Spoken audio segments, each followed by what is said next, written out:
शिवराज मोटेगावकर यानं पेपर आपल्या मुलासाठी फोडला होता का असा प्रश्न उपस्थित होतोय आणि नंतर आर्थिक फायदाही मिळवला असा तपास यंत्रणेला संशय आहे। शिवराज मोटेगावकर याचा मुलगा 12वीला असल्याची माहिती मिळाली आहे। मुलासाठी शिवराजनं पेपर हा प्रल्हाद कुलकर्णी यांच्याकडून घेतला असं बोललं जात आहे।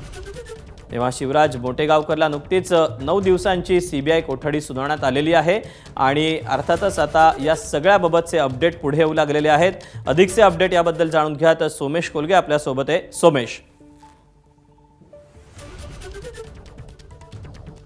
दीपक, जी माहिती मिळते आपल्याला सीबीआयच्या सूत्रांकडून त्यानुसार असं कळतंय की हा नीटचा पेपर प्रश्नपत्रिकेचा हा आपल्या मुलासाठी मोटेगावकरनी फोडला होता का असा एक प्राथमिक संशय सध्या सीबीआयला आहे। अर्थातच या सर्व तपासाच्या बाबी आहेत, परंतु जर आपण या सर्वांमध्ये हे सगळेच धागे जुळवण्याचा प्रयत्न केला तर एक गोष्ट अशी दिसते की सुरुवातीला जी हिंमत केली, जी रिस्क घेतली ती कदाचित स्वतःच्या मुलासाठी घेतली होती का आणि त्यानंतर यातून काही आर्थिक फायदाही मिळवला गेला का असा एक संशय सध्या सीबीआयला आहे आणि त्या दिशेने देखील सीबीआयचा तपास सुरू आहे। कारण योगायोगाने त्यांच्याच घरामधील एक विद्यार्थी त्यावेळी 12वीच्या परीक्षेमध्ये अपियर होतो ते असंही कळतंय आणि मग या सगळ्यासाठी म्हणून अशा स्वरूपाचा पेपरफुटीचा कट रचण्यात आला का, कारण आपल्या मुलाला या प्रश्नपत्रिकेचा फायदा व्हावा यासाठी म्हणून त्या लालसेपोटी काही अशा स्वरूपाचा पेपर फोडण्याचा प्रकार हा मोटेगावकरनी केला होता का असाही एक संशय आता सीबीआयला आहे। अर्थातच या सगळ्यामध्ये पुढे जाऊन